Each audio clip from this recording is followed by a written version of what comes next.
Evet. Ama sıkıntı yok. Uzanmayacak. Sayın Savcım olay yerini iptal edip cenazeyi kaldırıyor.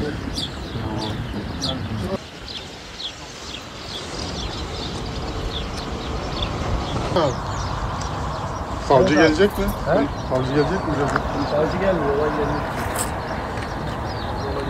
evet. Arabayla Hay.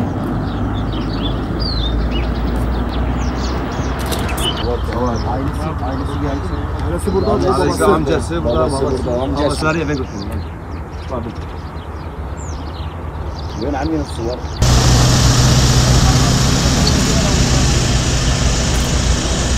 Güzelevler Mahallesi.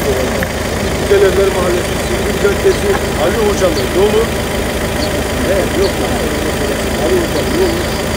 Tamam. Hadi.